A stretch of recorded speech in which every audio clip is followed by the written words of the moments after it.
everyone. Welcome to Crazy Making. I'm Simon Adam, host of Crazy Making, and today I'm joined by Dr. Lauren Tenney. Lauren is a psychiatric survivor, activist, artist, author, and academic, first involuntarily committed in 1988 at age 15. Her or their work aims to expose the institutional corruption, which is a source of profit for organized psychiatry, and to abolish state-sponsored human rights violations, such as murder, torture, and slavery. Lauren holds a PhD in environmental psychology. Hi, Lauren. Hi, Simon. Thank you so much. Hi, everybody.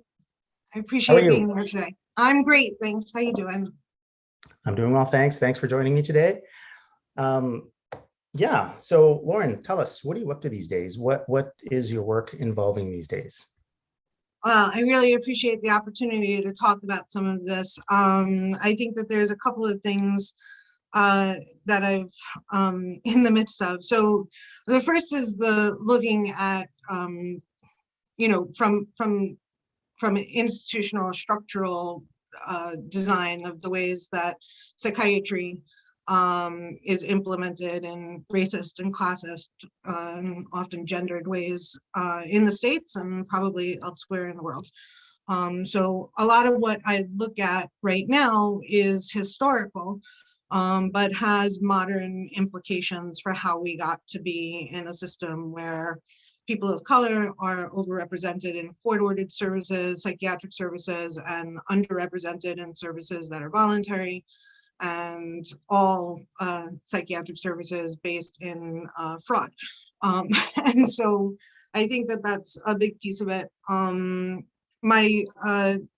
I was very fortunate to tag along with Darby Penny when she first went to see the suitcases at Willard State Hospital that became part of the suitcase project.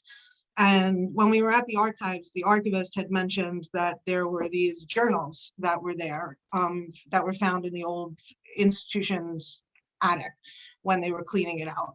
So in like 2000, and this was like in 1999, in 2005, I was with the Mental Patients Liberation Alliance during an 8-day fast on the Capitol lawn, protesting the use of electric shock on children, where we got a small policy out, but not nearly what it should be. And New York State still uses electric shock on children and still court orders electric shock. And electric shock is a big thing that I work toward ending. But while I was there, across the street was the State Archive Library. So I had made an appointment to go see these journals, which turned out to be the opal. 10 printed bound journals from 1850 to 1860 that were written and edited by the inmates of the Utica State Lunatic Asylum. Wow. Yeah. And in there, they talked about a lunatics liberation movement and recovery. And they didn't use the term peer support, but they did use the term fellow feeling, which I always thought was very interesting. When I first found these journals, I really positioned them as like evidence of the modern mental patients liberation movement existing in New York in the 19th century. But since then, I found and started to shortly afterwards get really exposed to a lot of the history. So somebody liberated a journal, American Psychiatric Association's Journal of Insanity, published in 1852, and had given it to me. And in that journal, there was an article called Startling Facts from the Census. And what it basically was support for the institution of slavery, and the argument that slavery kept people well because there was higher rates of idiocy and lunacy in the North than in the South. This really started and took all of the work that I was doing, which was originally a project called BIAS, Building Integrated Adolescent Services. It was talking with young people about what they wanted the system to look like, who used the system.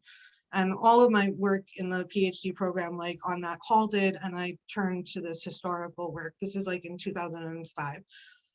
So since then, I found, and Vanessa Jackson's work, Healing, and you can find her work on healingcircles.org. She's a phenomenal researcher and social worker, and talks about her own personal experiences inside of this. She wrote, as part of the National Empowerment Center, had supported some of her work. And so she wrote these two monographs. One was African American story, in our own voice, African American stories of survival, oppression, recovery, and survival. And the other was Separate but Unequal, the Legacy of Racially Segregated Psychiatric Hospitals. So it was in this work that she really exposed some of the Benjamin Rush and Cartwright diagnoses that were specific to people who were enslaved in the 19th century. So drapetomania and dysphagia aethiopica. That, I had that in my mind when I read from her work, when I read the original materials from the Journal of Insanity in 1852. So that's how I kind of had even zoned in on it. Since, like, we've figured out that the diagnoses of drapetomania, a person enslaved wanting to be free or trying to run away, and dysphagia aethiopica, a person who didn't follow rules or broke tools, were both instituted in the same year that the Fugitive Slave Act was passed in the States. And psychiatry's role in developing the alternate system, and then for 40 years in the Journal of Insanity, fighting amongst themselves whether or not segregated institutions needed to exist in order to carry out the supposed treatments of whippings for people, where ultimately the people who were in favor of segregated institutions prevailed, because segregated institutions in the States existed. And so I've been able to trace back through the Journal of Insanity some of the establishing motives of the American Psychiatric Association's establishment.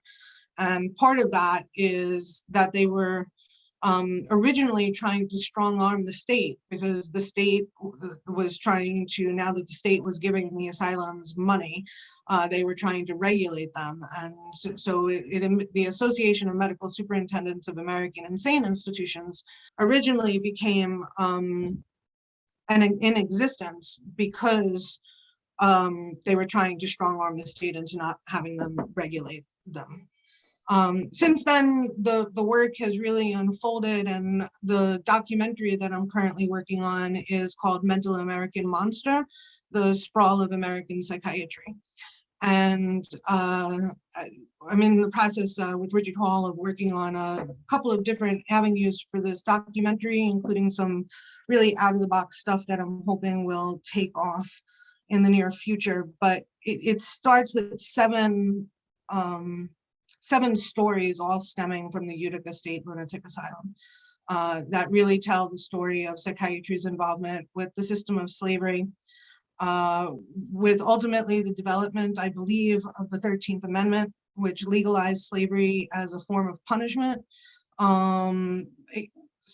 Forensic psychiatry, prison psychiatry, obviously was part of where that was operating, but also I believe that the asylums operated in silent tandem with the prisons. And so that's a big part of what it is that we're looking at in terms of the system of psychiatry's involvement with promoting and protecting the system of slavery in the United States and profiting from it. And then moving into the 1880s, moving into the development of the system of eugenics, and their involvement, particularly of George Bloomer, who then eventually winds up going and being the commissioner of the Butler Retreat on Rhode Island, which was funded through Dorothea Dix, who's often hailed as like a great, supporter of, the quote unquote insane. She was a Southern sympathizer, and she convinced Cyrus Butler to fund the other major portion of Butler Retreat, which was originally funded by John Brown of Rhode Island, who was part of the main slave trade family of Rhode Island. And so as, in earlier work, I thought that it emerged from the south to the north, but really it was once Rhode Island made slavery again illegal in Rhode Island, that the asylums started to open up, complete with farms and shops, where moral treatment was the means of where labor was treatment. And it wasn't really until after the Civil War that the Southern and states started to adopt asylum models. So it was really as the collapse of slavery in the North happened, the establishment of asylums with moral treatment emerged and then moved south after that. So that's Mental American Monster, the Sprawl of American Psychiatry. And it really goes into those stories. So that's one project. Very, very interesting work, Lauren. So if I can just maybe sum up just for my own knowledge too, you're doing the sort of historical delving into these documents and bringing those and the implication of those to the current mental health system, to try to understand why and how racism, genderism, classism, and all of that is sort of infused along with eugenics within psychiatric practice today. Yes, but also like that, from the beginnings of the system, there was like a line like back, but also looking at issues of like practices within psychiatry. So from the 1850s, because Phoebe Davis, who was locked up at the Utica Asylum, she wrote this book, 2 years and 3 months at the Utica State Lunatic Asylum in 1855, and then in 1860, it's a sequel. But she talked about all of this, how she was subjected to restraint and solitary confinement in the Utica crib, the adult-sized crib with the top slat that people were kept in.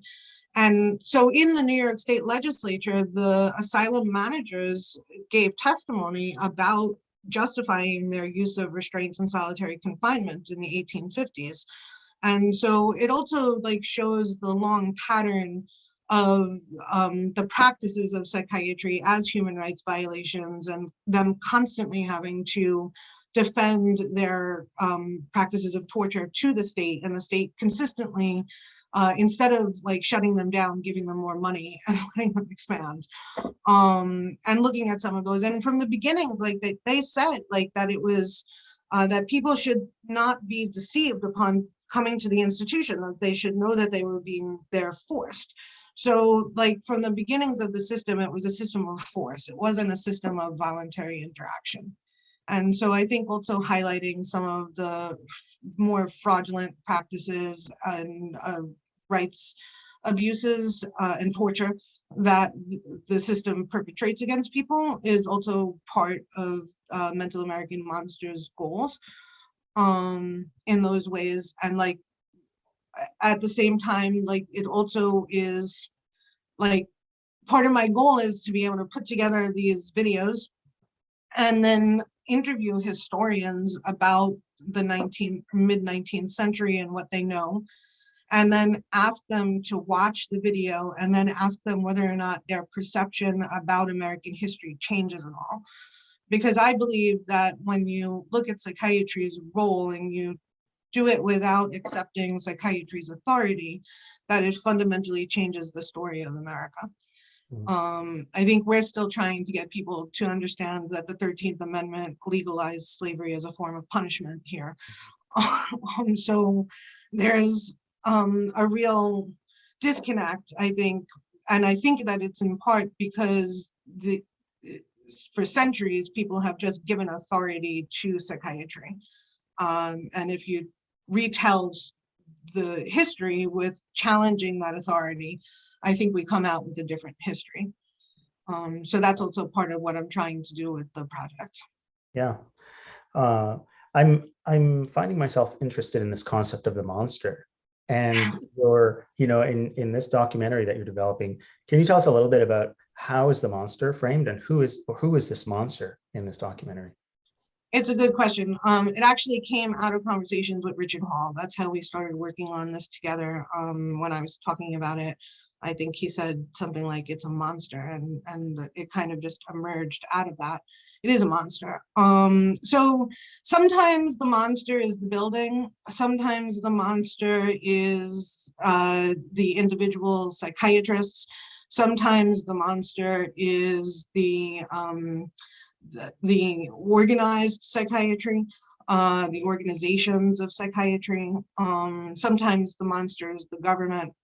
And then very often it's talking about the people who were positioned as monsters who needed to be locked up, right?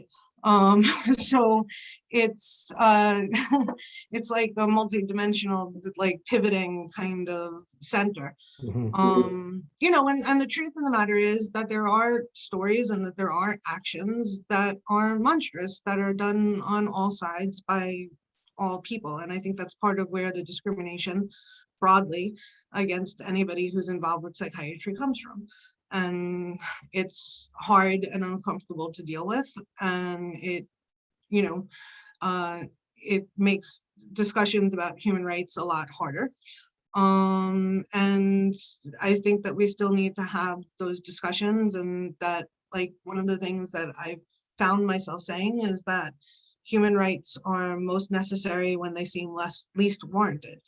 And so that's the, you know, kind of the story of it. One of the stories is of William Spears, who was an inmate at the Utica Asylum. And he was there because of charges of arson. And William Spears became known as one of the main, in the Journal of Insanity, is discussed for like decades as one of the first rational maniacs. You know, and that's all in quotes, but that's their language. He actually, on Bastille Day, set fire to the Utica State Lunatic Asylum, and I haven't actually been able to show that it was a political thing. It seems that after he won his case to be released from the court-ordered stay at the asylum, that he decided to stay on and continue to work at the asylum in what seems to be some kind of peer role, although I still haven't exactly been able to prove that. But apparently his keys were taken away from him, and that made him mad, and he set the asylum on fire on Bastille Day, 1857. So it, you know, it over the next decades, it became a major story, because part of what they were arguing was that there were psychiatrists who said that he wasn't insane and he was feigning it. And there were other psychiatrists who said, no, you can have seem sane, you know, and I'm using this language all in quote air quotes, but it's their language, that you can seem sane and still have a part of you that is irrational. So that's where the rational maniac came from. And on the other hand, for decades, the Bastille Day fire was also discussed in the Journal of Insanity in terms of protections and fire prevention and building design. So as an environmental psychologist, I found that very interesting to see how buildings were looked at, because they didn't have the water supply from the Erie Canal. They couldn't get the water up to put the fire out. So most of the building had burned down. But as best as I can tell, there is no actual political association, and it was just a coincidence that it was Bastille Day, which, if people don't know, in the States, Bastille Day is the day that the Mental Patients Liberation Alliance, I think this is our 42nd annual Bastille Day demonstration to speak out against psychiatric oppression and celebrate the human spirit. So it's a weird twist in the fabric, but yeah, I think that the monster is definitely the stemming point for the stories as the building and the organized psychiatry. I could see that it's certainly a grounding theme. I'm really, really excited to, and looking forward to seeing this documentary and potentially even using it in my work. Yeah, I love that you're trying to work with a sort of balancing how historically mental patients have been framed as the monster, right? Always this sort of this hybrid of human inhuman type thing. always at risk for violence and always to be feared and controlled and managed. And yet there's this whole other institutional, historical, discursive system that is monstrous in and of itself, and that needs to be brought to light. So yeah, it's wonderful work, Lauren. I'm really looking forward to seeing it. So Thank you. yeah, awesome. So okay, so I usually always ask my guests this. Question number 3 tends to be around a sort of a critical question around psychiatry and the psychiatric establishment. And so I ask you, if you had one bone to pick with psychiatry, and only pick one, what would it be? I just wish they would tell the truth. Like, I feel like that would solve a lot of problems. The lack of, the lack of actual science that they have for anything that they talk about in terms of any actual medical diagnostic procedure on any level. There's no blood test, there's no brain scan, there's no genetic anything. But there's tremendous biological evidence for the damage and death that they cause. And so I don't understand why the thing that they say that people experience that they have no evidence for is real, and the real iatrogenic effects and death that people experience because of their response to this thing that they can't prove is real is considered unreal. And so I think that it really is the lack of forthright honesty about what it is that they do, have done, intend to do, the lack of honesty about the system of social control that exists, and that they perpetrate with great taxpayer resources in the States anyway, and I'm sure elsewhere, and generate huge profit from. And also social standing, right? It's they within, even within medicine, if they're not like considered, at the top of the medical chain within society, they're still given a great authority. And I think that that's really the whole of the problem.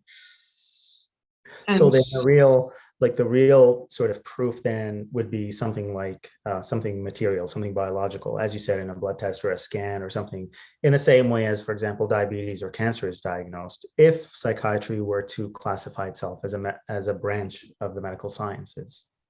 Well, yeah, and then even then, I don't think that a court order should be allowable, and that there are like I was diagnosed with diabetes in 2016, and instead of taking the 7 drugs that they gave me, I cut out carbs from my diet and I reversed it.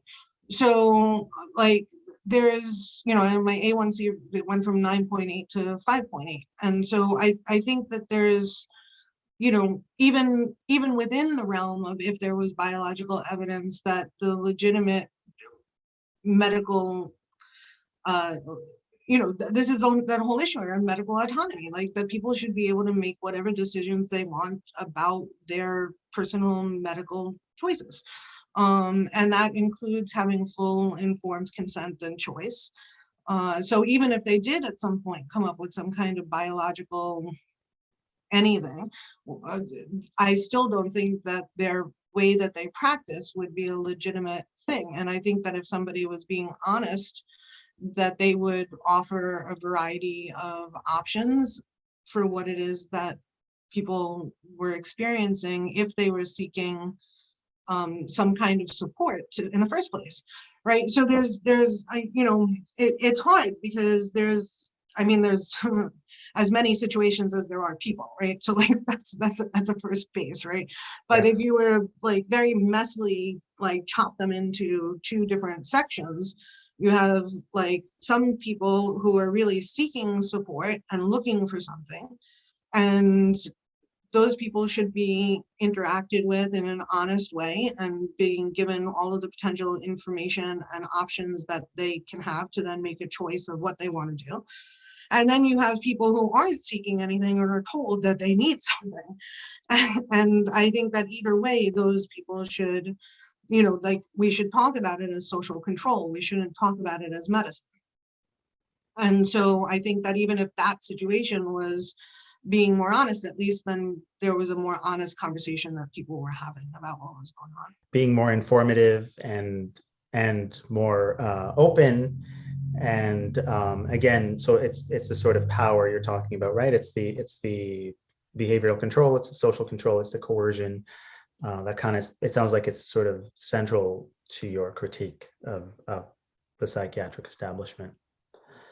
It definitely is. And I think the experience is also, I mean, there's a big difference between like somebody saying, please stop this, and somebody else saying, you have to stop this, right? Like, it's two totally different worlds of what the experiences for people who are coming in have. And I think, so I think that, like, from a psychiatry perspective, that's part of it. But I think from, for the human rights movement, for the psychiatric survivor movement, particularly, we're in jeopardy. I don't pretend to have any of the answers, but I know that every time we turn around, we're losing another pillar of the movement. And I know in Canada, you've lost some great people also in the last, or Don most recently, but Sue and Bonnie, obviously, and others. So, and Graham, I mean, it's just a constant loss that we're experiencing of people who did do things every day. And that lack of them not being here doing what they did every day adds up very quickly. And so whether it's in the social media footprint, if it's in the publications, if it's in activism, if it's in, letters to the editor, or who's calling, which state bureaucrat to tell them what, all of that daily activity of all of those people isn't happening. And that is going to take, and is taking, a toll on our movement in a very serious kind of way. And I don't know what the solution is for it. We are organizing a conference called Aging in the Movement and in the World. Yeah. Both to try to help organize and catalog the works of people who we've lost, and importantly, the works of people who are still with us, so that they can, in their own voices, leave something for future generations of the movement. And then also, like, how do you avoid court-ordered psychiatry when you're a senior citizen? How do you, for those who have like worked for decades, how do you organize your papers and get them into an archive so that they'll be accessible? What are issues around guardianship and other kinds of things? Just those things that people who are aging and having other kinds of issues that are then getting caught up with psychiatry after spending decades fighting against it, at the last days and weeks or months of their lives are being subjected to psychiatry. And it's just like a soul crushing kind of thing that is just, it's just such a like slap in the face. And I'm not sure that there aren't some people who enjoy that, who are getting the chance after years of people fighting to do that. And I think that the reality is that there are leaders of this movement that we have that are currently alive that are struggling with and being subjected to court-ordered psychiatry or other forces. And if we can't effectively stop it for ourselves, how are we broadly supposed to stop it as a society? So I think that these are some of the real struggles that our movement is up against in the coming days, decades. I mean, like, if we make it decades, but that's the thing about finding the opal from the 19th century. We've always existed. As long as there have been institutions, there has been resistance. And I think that that is really like part of the key of formulation for people to remember that this is not new. We've been doing this for centuries. We've been fighting against what they do to us for as long as they've been doing it to us. And that there's got to be some way to create that thread so that people coming in now can hold that history when they're fighting, and don't feel like they're like the first ones ever doing it. I really like the, as long as there has been institutions, there's been resistance. Oh, thanks. That's my dissertation. Yeah. Oh, is it really? Okay. That I was like that. my yeah, that was my it was my, from my literature review, that was like one of the main, that was one of the main things that came out of it, that it is that it is here and it is apparent and we can trace it. Mm. And that, you know, and that they've also always had these products and policies that they've used in order to control us. Yeah. And yeah, and I will spread the word about your conference. It's a very important conference. And I know a lot of people working in the area, and I'm working also with a whole bunch of students who might be interested in it. So stay tuned. And yeah, you're right. We have lost, as you say, pillars. We've lost giants. We have lost elders in the movement, like, you know, Bonnie Burstow. We lost Don Whites, Paula Kaplan. These are irreplaceable people, but the movement is strong and it's moving forward, and we continue to grow, and we can grow our own. We can continue to grow elders within the movement, and it's alive and well. So there is hope. Can I make a shameless plug for Routledge's International Handbook of Mad Studies? Has so many people's work in this. Yasna and Peter did such a phenomenal job in getting this book to reality. So if people don't know about it, it's just out, and it's a really... Yeah, just tell it. Can you just tell us the title of the book and the Oh, author sure. or editor? It's the Routledge International Handbook of Mad Studies, edited by Peter Breziford and Yasna Russo. Thank you.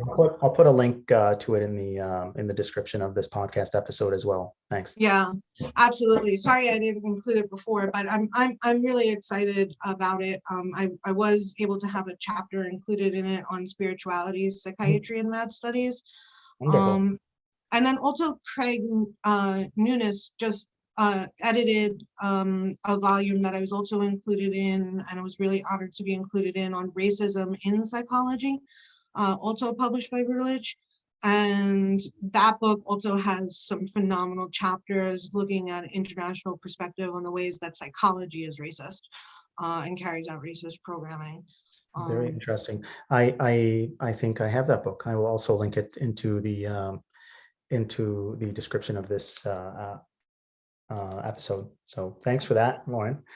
Absolutely. Wow. Well, thank you for this. I mean, before we close, can I ask you if there's any final words you want to say, final words of wisdom before I let you go?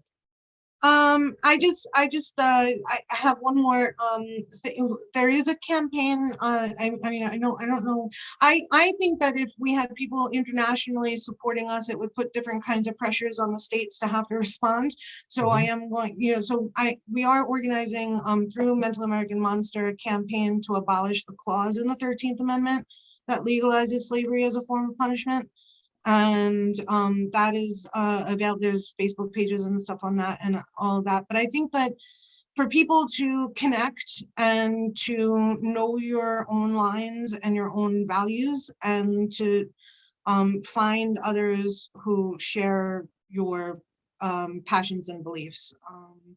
I think that is only like that. There are more, what's the famous line? There are more of us than you think. And so to find others who are working on things that you want to see accomplished, and do it. You don't need to be an expert in the field in order to hold a protest. You need your own experience and your own passions about it, and all of this other stuff can come or not, but don't wait until somebody, you know, declares you able to do something before you do it. Do it when you want. Well said. Thanks, Lauren. Thanks for joining me today. Thank you so much, Simon. Thank you, everybody, for listening. Have a great day. Subscribe and listen to us wherever you get your podcasts. Reach out to us by email at crazymaking@yourq.ca. That's crazymaking at yorku.ca. And follow us on Instagram at Crazymaking Podcast.